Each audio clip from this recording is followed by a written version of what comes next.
Well, hello there all you absolutely magnificent people, and welcome back to another episode of An Ecologist Plays, where we talk about nature while playing games. My name is Will, and we are back in Monster Hunter World, and today we are heading off to the Coral Highlands. So we are going on a bit of an expedition over there. So, let's head off, shall we? And here we go. Okay, so apparently there is a monster known as the Tzitzi-Ya-Ku. Okay, we're going to have a look for that as well. Alright then, let's see what we can find. Oh goodness me, what is flying up there? Oh wow. Those creatures up there remind me very much of Anomalocaris, an extinct creature from the, well, I want to say the Devonian period? Maybe a little bit earlier, Silurian maybe, but an extinct marine creature. And you know, there is a Pokemon, of course, based on that type of creature as well. Of course, that was a marine creature, but then again, where we technically are, it is called the Coral Highlands, of course. And coral generally are, of course, in the water, in the marine environment. But these ones over here are, in fact, on land now. So maybe they were underwater in the past, and now the water levels have dropped, and these species just kind of adapted. Now, right over here on the rocks, we've got some barnacles, which are really, really awesome. So what we have here is actually an invertebrate. It's an arthropod. It is very, very distantly related to crabs and insects and all kinds of things like that. But unlike those creatures, it is sessile. It cannot move. Once it cements itself onto the rocks here, it's going to be stuck here. It's not going to be able to actually wander off somewhere else. And it consists of these hard outer plates, the calcareous plates over there. And then right over there, we've got an operculum or lid, also made up of 4 plates, if I'm not mistaken. And then inside there, that's where we'll actually find the soft body of the creature. Now, they only really emerge when they are feeding, and they only feed when they are submerged with water. But I'm assuming these barnacles, being completely out of the water here, will most likely be feeding, even if they are not underwater. But when they do feed, what they'll do is they will open up the operculum here, and their feet actually come out. They filter using their feet. They've got 6 pairs of legs, and they are very, very frilly and very twirly. And the suborder name of these guys actually means spiral-footed, because the feet are kind of spiral-shaped. And that is to then catch food, bring it into this shelled area, and then they eat it from there. Which is very different from the way that other filter feeders generally will eat. But yeah, these are the barnacles. Absolutely love them. You'll very often find them in the rocky shore environment. But of course, we'll have a whole bunch of other creatures we typically find in coral environments, in coral reefs, over here in the Coral Highlands as well. But I suspect this area where the Coral Highlands actually is was probably connected to the ocean there at some point, resulting in this massive coral reef forming, warm water most likely flowing past there, and then there was some kind of tectonic movement pushing this Coral Highlands higher, and as a result, well, the coral is now exposed. So yeah, we are going to, okay, we're not going to dive down there, I think. Are we? Well, I guess we are. Whee! Okay, that's one way to do it. Ah, beautiful little antelope-like critters over here as well. So these little critters will be the kelpie, which reminds me very much of kelpie, of Celtic mythology, I think it is. Now, we had actually seen the kelpies before. We had seen them in the Wildspire Wastes. There we go. I think there we got something. Elegant coral bird. Pink color is a result of their coral diet. Very interesting. So the coral birds, their pink color, very similar to how flamingos get their pink coloration from the carotenoids that they get from their food. Very, very interesting. Okay. We've got a few old footprints. There we go. We can actually look at it here. But I also want to quickly just look at this. Look at these weird fern-like fronds-like things coming out of the rocks here. These are most likely also the feeding apparatuses of things like barnacles. Now, we don't see barnacles actually below there, but they could be fanworms or those types of critters over there that we're just going to catch another elegant bird because, wow, they are beautiful. Let's just quickly look at those. Oh, wow. Elegant coral birds. Very reminiscent to me of hummingbirds, in fact. We don't have hummingbirds in South Africa, but we do have... Is that an eel? That looks like a garden eel. Okay, we'll get back to you in a moment. But very reminiscent to me, at least, of hummingbirds, which we don't have in South Africa. We've got sunbirds. They are the main pollinators of flowers. If you're looking at birds, at least. But in South, Central, and North America, of course, you've got the hummingbirds. And these ones have got very interesting streamers at the back there. And you may say, okay, well, cool. The streamers are probably there to actually attract a partner. And that may definitely be the case. It could be there to actually indicate fitness, the fact that they are flying around even while they've got these extra appendages attached to them. But it could also be not just visual, but also acoustic or auditory, basically sound, where very often what you'll find is that hummingbirds, the males will do a bit of a courtship flight. The female will be perched somewhere and the male will come flying past, and right as he passes past her, he positions his streamers and the other tail feathers in such a way that it kind of makes this sound as he flies past her. Depending on the species, it'll be a different sound. But yeah, that could be another reason why these coral birds actually have the streamers, to make a sound during courtship flights. But beautiful colors there, the iridescent colors there, not actually the true colors of the feathers. What's happening there is that the feathers are refracting light. It's breaking up the light that actually strikes it. And what we can see is the red part of the color spectrum, of the light spectrum. And that is what we call structural coloration. Now, that little creature over there, as I said, that reminds me of what we call a garden eel. A type of fish that lives in sandy environments. And yeah, you can see there is a little hole there. Most likely, if it feels threatened, it will just zoops back into its hidey hole over there and then wait for danger to pass so that it can actually then just come out again and do whatever it wants to do. And most likely it's waiting for little pieces of food to drift past in the wind here. It will snag it up. Because, well, this area here, even though it is on land, it is functioning very much like an aquatic environment, which is really, really cool. We've kind of got a mixture of terrestrial creatures like these coral birds over here, and aquatic creatures like the coral and the barnacles, and even these weird garden eel like critters over here. Let's see whether we can actually catch them. There we go. That is in fact a wiggler, creature from the Coral Highlands. Match its eye level to put it at ease, allowing you to approach it. Okay, probably I like bending down to make it feel less threatened by you. Oh, that's cool. A wiggler. Basically, I'm probably going to call them garden eels in future, because that's what I would have called them. They remind me of garden eels. Now, we are actually here on a quest. We're going to gather whatever we can while we are here as well. There we go. Interesting two toes there in the footprint. Very interesting. Oh, there we go. Those were the wigglers. They actually... I didn't see them until it was too late, and they zipped back. Oh, what are you? Oh, you are nocturnal critters. You look like a scavenger. I think these are called shamos or shamus. I will probably be calling them shamus. They are not happy with us. Okay, fine. You know what? If you want to be like such... Oh, I haven't played Monster Hunter in a while, so I need to get used to the controls again. But they do a massive leap attack. Okay, good to know. Big eyes, big glowing eyes, allowing them to see very well in the dark. So they are most likely nocturnal creatures. There we go, okay. Feel my wrath.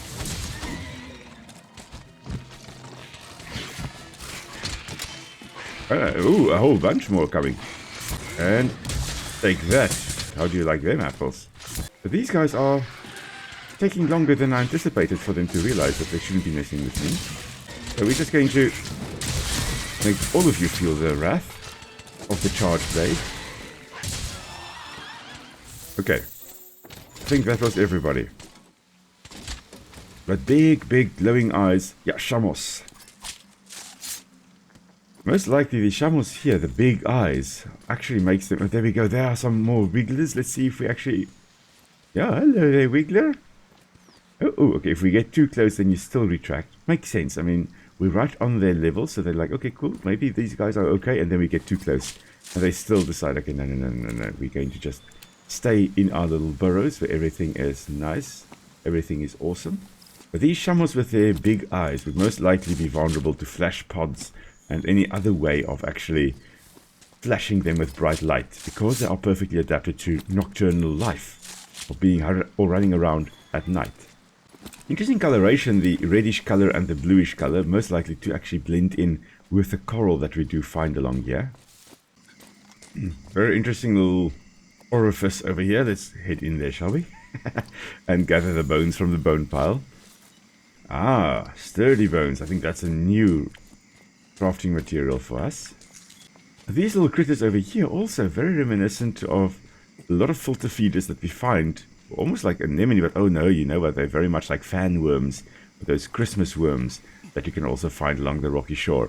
Using their gills here, most likely, to actually filter out food particles floating past. You can see there are lots of little small things kind of flowing through the air here. Well, these guys will be filtering that out. Let's see whether they actually retract if we get too close. No, they don't. Okay. Do you respond to violence? No. Okay, you don't. Ah, you see, there are some more of their shamos over there. Oh, they are feeding on some kind of creature they've brought down. Oh, look at that. Beautiful. Beautiful. Oh, interesting. And I see. Flashing. Actually making sure that the shamos can't see when they are disorientated. Tzitzi-Ya-Ku. Hello there, flashy creature. You are a very, very flashy dinosaur. Let's actually see, what was this? This was, oh, a Raffinos. Okay. Okay, so the Raffinos being the little small wing drakes we've got around here as well. Now let's see, do we need, oh, we need to search for a campsite. Okay, we don't have to go and kill that Tzitzi-Ya-Ku. I would like to see the Tzitzi-Ya-Ku though. It is somewhere up that side. Okay. But I see our main objective is to actually search for a campsite. Although, sheesh, this looks like it could be an area that we need to fight the Tzitzi-Ya-Ku. There it is. Yeah, I'm just going to probably get my ghillie mantle on. Because, wow, look at that. Okay, so, first of all, very reminiscent of Deinonychus, the dinosaur as well, the dromaeosaurid. Are you going to jump down again? Oh, man, we just came after you. There it is. But then they have these weird little appendages on the side of their head that they can then extend to actually result in those flashies. And the flashes then, of course, used to disorientate predators and prey.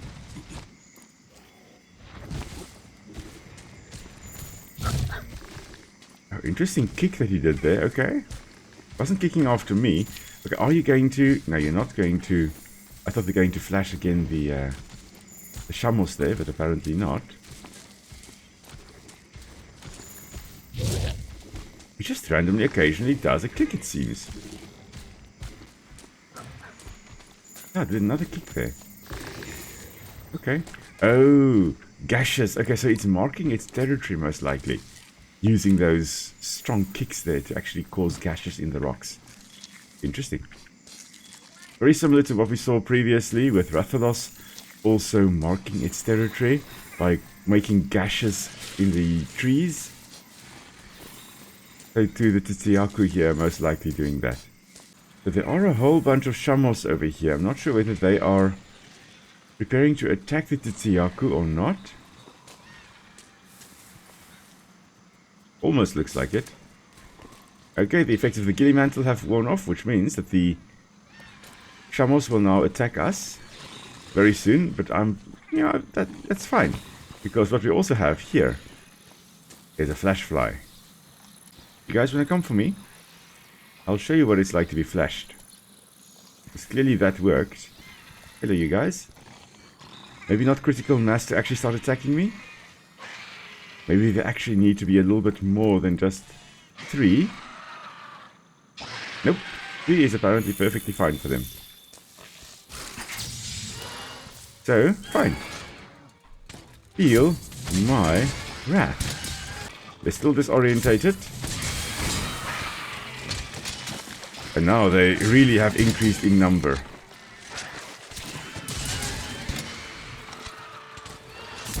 Wow, there are so many of them now. But we are doing quite a bit of damage here with our charge blade, which I'm absolutely loving. But yeah, I think we have basically almost worn down the entire pack.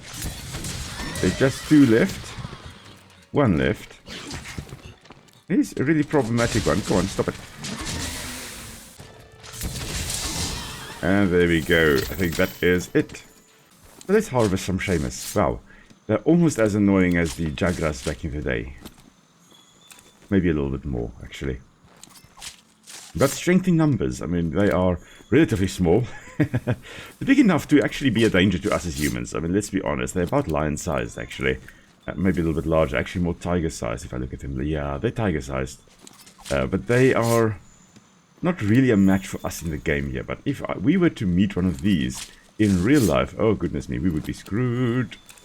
I mean, let's just look at the inside of the mouth. And look at all those razor-sharp teeth. Obviously designed to actually rip into flesh, get a nice bite.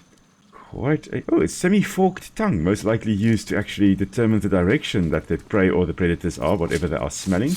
If you're looking at snakes and reptiles like the monitor lizards also, that have got forked tongues, they use that to pick up the scent of predators or prey, and the relative abundance of scent particles on the left or the right side of the forked tongue will indicate what direction the predator or prey actually is. Okay, I'm guessing we need to head there. Yeah, I think that is where we need to head to set up a camp, and that is somewhere in this direction. Now, we do have a few more of these little flying critters over there. Oh, there's something bigger, I think, as well. Is it? Yeah, that's something big. What are you? Ah, you're a big critter. Your wings resemble kind of the puke actually. But also not. Wow, what an incredible ecosystem. Yeah, really gorgeous. Have you ever seen anything like this? Has anyone? Come on, let's go exploring. Now what we see floating around here in the air would most likely be eggs of the coral we have over here. They are doing what we call broadcast spawning. Now we also have kind of jellyfish-like creatures over here as well, most likely also feeding on the eggs here. And then the Rathinos over here as well, the little winged drakes, they also are most likely feeding on the eggs and on the jellyfish and whatever else they can find around here. Absolutely beautiful. Also have some kind of weird little froggy over here. It looks like that parrot toad we had previously, but different. A sleep toad. Okay, so very similar to the parrot toad. So different species of similar looking toad in essence. They may have had a common ancestor somewhere in the past, which means speciation took place, so that one species became more species over time, or it is perhaps convergent evolution. Oh, a conch shell. Oh. It actually looks more like a sea urchin shell, but okay. Super abalone we are getting in. Choice abalone. Okay, I've got a slight problem there because abalone is a type of snail. These are urchins, yet they are called conch shells, which also are a type of snail, but not closely related to abalone. Yeah, I'm very confused here. But yeah, it could also be convergent evolution with the sleep toad and the parrot toad, where they actually are quite unrelated, but they develop similar appearances over time. And here we go. We've got the Tzitzi-Ya-Ku back again. Ooh! It's using its flashes there to stun the Rathinos. Oh, that's brilliant. Are you going to kill it? Yes, you are. Oh, that is brilliant. Of course, the Rathinos, they can't fly when they're stunned, so they drop out of the sky like flies. And then the Tzitzi-Ya-Ku can actually feed on them. That is absolutely brilliant. That really is a very valuable adaptation there from the Tzitzi-Ya-Ku. Oh, you are going to attack us. Okay. Look, if you want to, I would have preferred you not attacking us, but if you really want to, we are ready.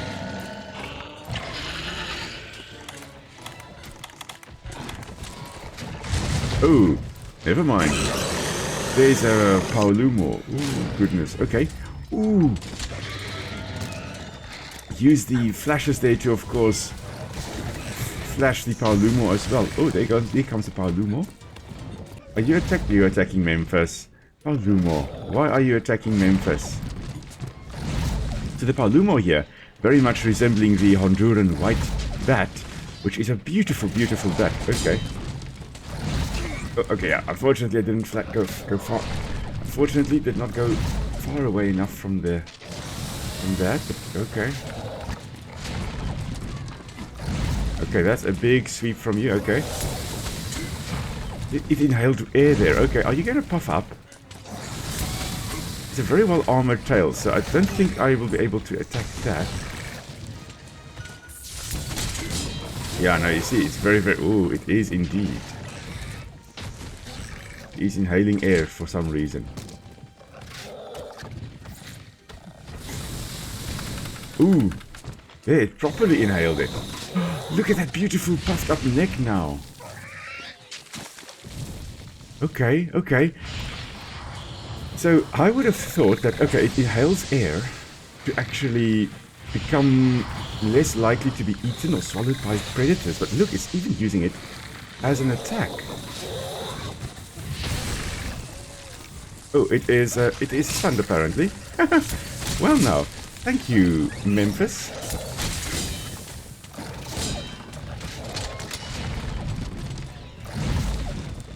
Are you gonna charge at me now? Come on. Okay, and there he goes again. Okay, I'm sure we are going to encounter the Paolumu again at some point. That is probably what we saw flying there a little while ago.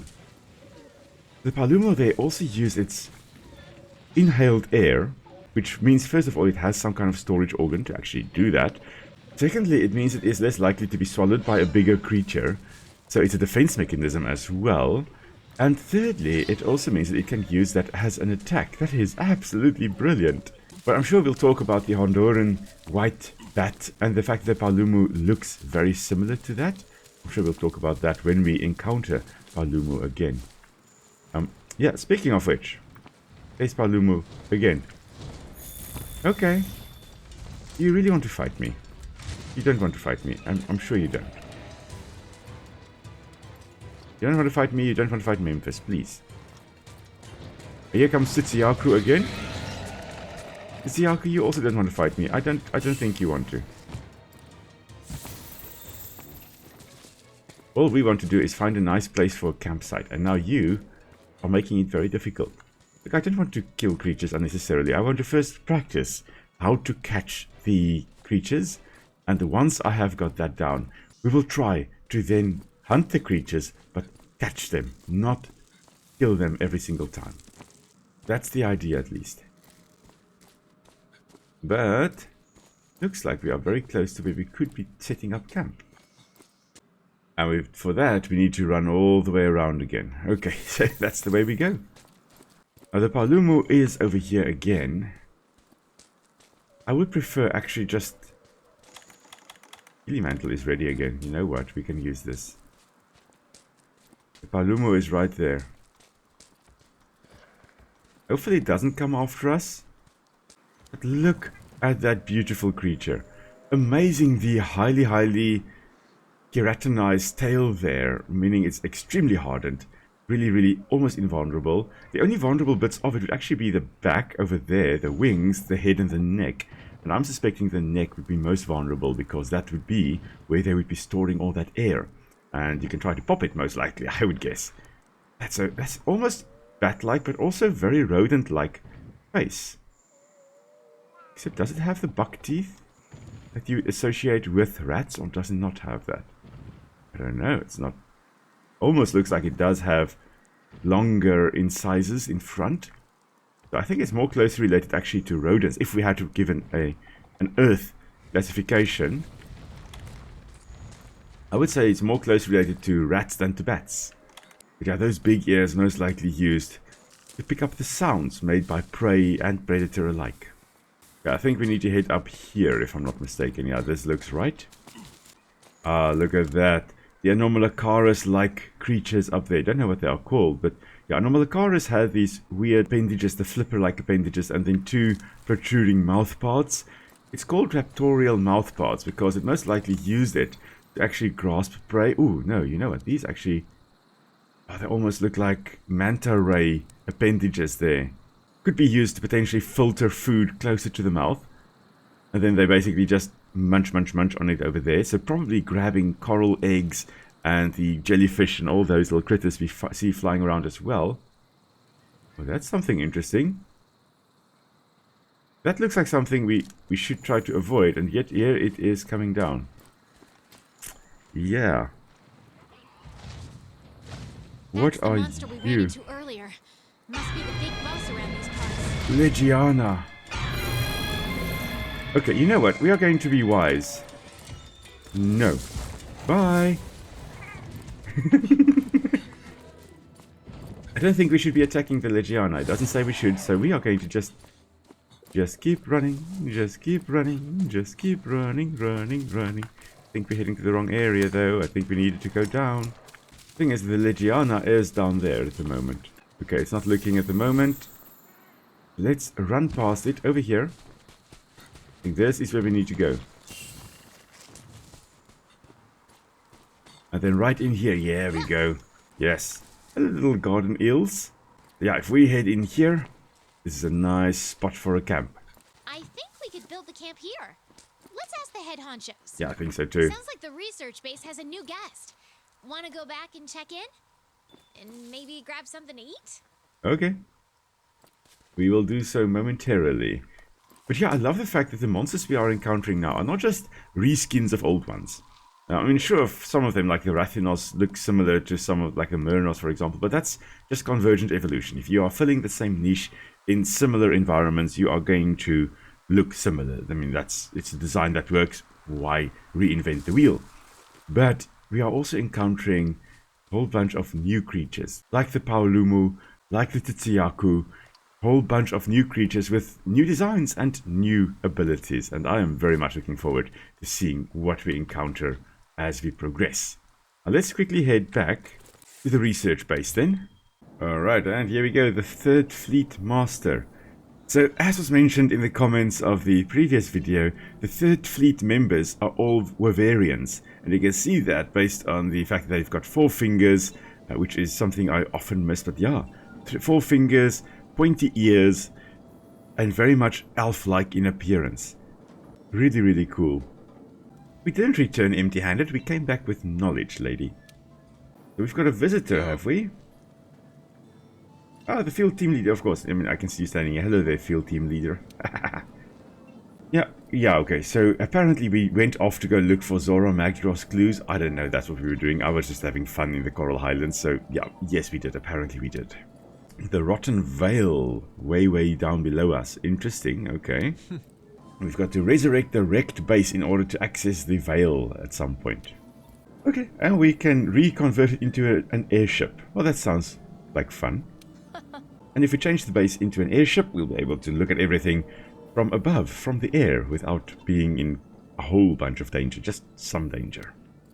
And we need to actually gather some materials, and that creature called the Paolumu is the ticket. So I'm guessing we're going to try and hunt the Paolumu for their air sacs, to actually use that to make an airship. Shame. That sounds like a lot of exploitation of a poor little creature. But I guess we will try to do that. And now we've got a glider mantle. Oh, that's cool. Interesting. So I'm assuming the glider mantle will allow us to actually, glide.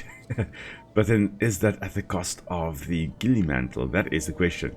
For me, the ghillie mantle would be more useful because I like being able to sneak past creatures. I like being able to just, look at them while being hidden. But that means we are going to be doing ballooning problems next time. So thank you very much everyone for joining me on our little adventure here. It was fun to run around the Coral Highlands for a change. It is a beautiful, beautiful area. So many awesome creatures. We will be talking about them again next time. But for now, this is where we're going to end it. Thank you very much everyone for joining. Hope you had fun. I had a lot of fun. And until next time, stay safe everyone. We'll see you all soon. Cheers!